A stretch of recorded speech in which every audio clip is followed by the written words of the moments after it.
महाराष्ट्र शासनाच्या स्वायत्त संस्थेअंतर्गत कार्यरत असलेल्या महाराष्ट्र संशोधन, उन्नती व प्रशिक्षण प्रबोधिनी अमृत या संस्थेच्या राज्यस्तरीय चमूने मेळघाटातील धारणी तालुक्यात प्रथम भेट देत कोट गावात कार्याचा आढावा घेतला। आर्थिकदृष्ट्या दुर्बल घटकांसाठी कौशल्य विकास व रोजगार निर्मितीची प्रभावी अंमलबजावणी करण्याच्या उद्देशाने हा दौरा आयोजित करण्यात आला होता। या भेटी दरम्यान व्यवस्थापकीय संचालक पुणे विजय जोशी, प्रबंधक संचालक सिद्धेश्वर वरणगावकर, राज्य व्यवस्थापक दीपक जोशी, नाशिक विभागीय व्यवस्थापक मंगेश खाडीलकर तसेच अमरावती विभाग व्यवस्थापक प्रवीण कोळेश्वर उपस्थित होते। सर, धारणी तहसील अंतर्गत जे अमृत ही आपली संस्था आहे त्या अनुषंगाने आपण कोट या गावी आलेला आहात, तर नेमकं नियोजन काय होतं?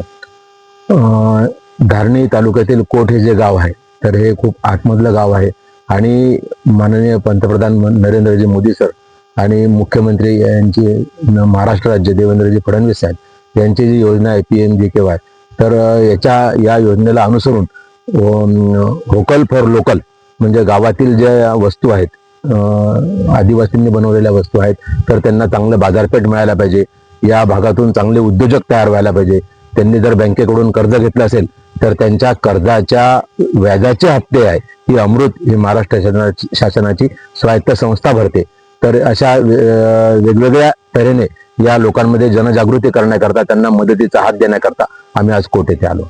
खूप खूप धन्यवाद। धन्यवाद, थँक्यू। अमृतचे कार्यालय अमरावती जिल्ह्यात सुरू झाल्याने संपूर्ण जिल्ह्यातील विशेषतः मेळघाटातील युवकांसाठी रोजगार व उद्योजकतेच्या संधी आता अधिक बळकट होतील असे मत विजय जोशी यांनी व्यक्त केले। संस्थेमार्फत कौशल्य विकास प्रशिक्षण, प्रमाणपत्र अभ्यासक्रम, स्वयंरोजगार मार्गदर्शन तसेच विविध औद्योगिक कौशल्याचे प्रबोधन राबविण्यात येत असल्याचे त्यांनी सांगितले। या सर्व उपक्रमांची जिल्हा स्तरावर उपलब्धता झाल्याने अंमलबजावणी वेगाने होऊन अधिक युवकांना लाभ मिळेल असा विश्वास त्यांनी व्यक्त केला। अमृत या स्वायत्त संस्थेचं, महाराष्ट्र शासनाच्या स्वायत्त संस्थेचं अमरावती येथे नुकतंच उद्घाटन झालं, ते काल पार पडलं आणि यांचा पहिलाच दौरा मेळघाटातल्या कोट येथे पार पडला। मेळघाट मध्ये कोट या गावी आपण विदर्भ न्यूजची चमू येऊन पोहोचलेली आहे आणि अमृत या संस्थेचं काम महाराष्ट्रामध्ये कसं असणार आहे या संदर्भामध्ये या संस्थेचे जे प्रबंधक संचालक असलेले, व्यवस्थापकीय संचालक असलेले जोशी सर यांच्याशी आपण चर्चा करणार आहोत। सर, आपली जी अमृत संस्था आहे या संस्थेचं नेमकं काय कार्य असणार आहे याच्याबद्दल थोडीशी आम्हाला माहिती पाहिजे। अमृत ही महाराष्ट्र शासनाची स्वायत्त संस्था आहे। महाराष्ट्र संशोधन, उन्नती व प्रशिक्षण प्रबोधिनी असं त्याचं नाव आहे आणि महाराष्ट्रातील खुल्या प्रवर्गातील ज्या जाती आहेत ज्यांना इतर कुठल्याही संस्था, आयोग किंवा महामंडळामार्फत योजनांचा लाभ मिळत नाही, त्यांच्यासाठी अमृत ही संस्था काम करत असते। तर अशा पद्धतीने सध्या महाराष्ट्रामध्ये किमान 24 जाती आहेत की ज्यांना आपण लाभ देतो आणि मला अशी माहिती मिळाली की या मेळघाट परिसरामध्ये आणि अमरावती या भागामध्ये दुर्गम भाग असला तरी या ठिकाणी ओपन कॅटेगरीतले अनेक लोक आहेत ज्यांच्यामध्ये अशी भावना निर्माण होत आहे की आमच्यासाठी शासनाकडनं काही लाभ मिळत नाही। म्हणून मी इथं आलो, या सगळ्यांचा दौरा केला, अनेक जणांशी बोललो, सकाळपासून अनेक चर्चा झाल्या। या ठिकाणी आम्ही अनेक शासनाचे आणि अमृतचे वेगवेगळे लाभ, योजनांचा लाभ आम्ही यांना देणार आहोत। सौर ऊर्जा प्रकल्प, त्याचं प्रशिक्षण देणार आहोत। इथला जो काही चांगला ऑर्गॅनिक माल आहे तो शहरामध्ये कशा पद्धतीनं चांगल्या रकमेनं त्यांना मार्केट उपलब्ध करून देता येईल त्या संदर्भातली स्ट्रॅटेजी ठरलेली आहे। त्याचप्रमाणे व्याज परतावा योजनेखाली अनेक युवकांना आम्ही इथं संधी देणार आहोत, त्यांना प्रोत्साहित केलं। अनेक जण आले होते त्या सभेमध्ये आणि त्यांनी सगळ्यांनी खूप चांगला प्रतिसाद पण दिलेला आहे। मला खरोखर आनंद होतो की या भागातल्या लोकांना एक आनंदाचं वातावरण मी निर्माण करू शकलो। आमचे जिल्हा व्यवस्थापक, जिल्हा उपव्यवस्थापक, त्याचप्रमाणे विभागीय व्यवस्थापक सगळी टीम इथं आलेली आहे आणि सगळ्यांचा एकमेकांचा परिचय आणि कशा पद्धतीनं त्यांना डॉक्युमेंट्स उपलब्ध करून देता येईल याबाबत चर्चा झाली। तिथले तहसीलदारांबरोबर चर्चा झाली, त्यांना या लोकांना जे कागदपत्र लागतात ते कागदपत्र उपलब्ध करून देण्याकरता त्यांना विनंती केलेली आहे। त्यांनी अतिशय आनंदाने सर्व डॉक्युमेंट्स लवकरात लवकर उपलब्ध करून देतो असं आश्वासनही दिलेलं आहे। तर अशा पद्धतीनं हा दुर्गम भाग जरी असला तरी सुद्धा इथल्या सर्व खुल्या प्रवर्गातील अमृतच्या लक्षित गटातील उमेदवारांना अमृतच्या सर्व 42 योजनांचा लाभ अवश्य मिळवून देऊ याची मला खात्री आहे। या 42 योजनांमध्ये नेमका कुठल्या कुठल्या गोष्टींचा अंतर्भाव आहे सर?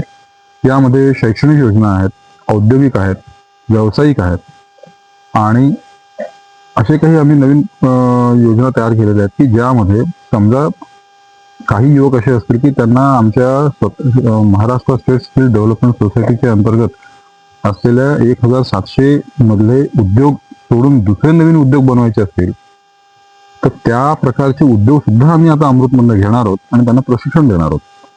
त्यामुळे उद्योग व्यवसाय वाढ याच्यावर आमचा सर्वात जास्त फोकस आहे. आणि आपल्या अमृतचं जे मुख्य कार्यालय आहे ते कुठे आहे आणि अमरावतीचं जे कार्यालय आहे ते कुठे आहे?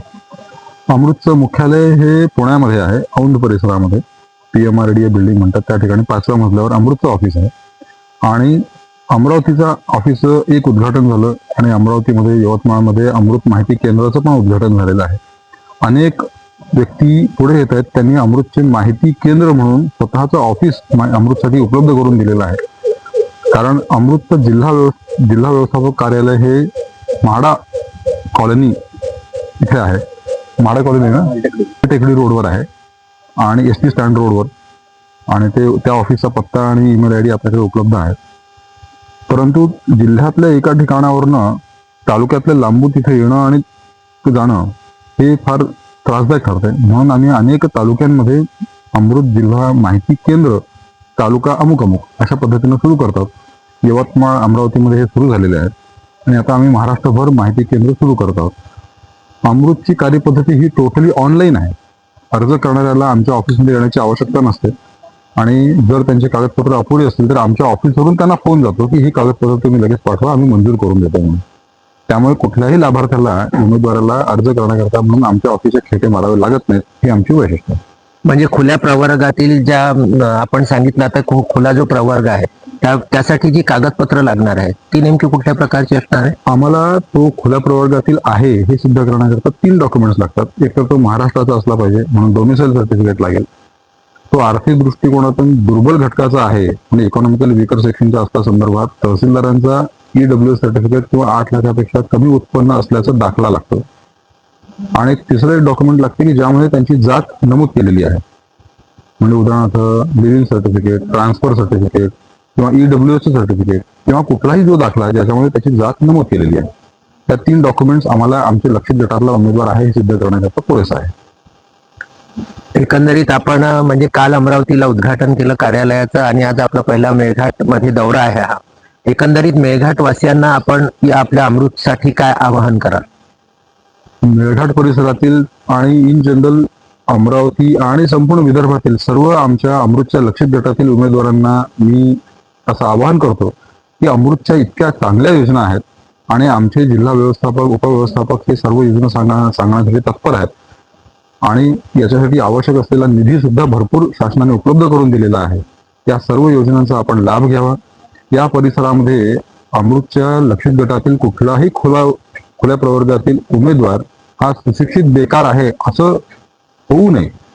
प्रत्येकाला व्यवसायाची संधी मिळावी आणि प्रत्येक जण हा शैक्षणिक, सांस्कृतिक, व्यावसायिक, आर्थिक सर्व दृष्टिकोनातून तो उन्नत व्हावा यासाठी त्यांनी स्वतःहून पुढाकार घ्यावा. अमृत त्यांच्याकरता सदैव उपलब्ध आहे. सर, आपण विदर्भ न्यूजला जो वेळ दिला त्यासाठी मी आपला खूप खूप आभारी आहे. दौऱ्यादरम्यान चमूने प्रथम कोट गावातील खुल्या प्रवर्गातील युवकांशी संवाद साधून उपलब्ध कार्यक्रमाची सविस्तर माहिती दिली. त्यानंतर कोट येथील ग्राम ज्ञानपीठ येथेही भेट देऊन स्थानिक तरुणांशी संवाद साधण्यात आला. मेळघाटातील दुर्गम भागात रोजगारक्षम कौशल्य विकासाचा नवा अध्याय सुरू करण्याच्या दृष्टीने हा दौरा महत्त्वपूर्ण मानला जात आहे. हे विशेष. Vidarbha news bureau, Amravati.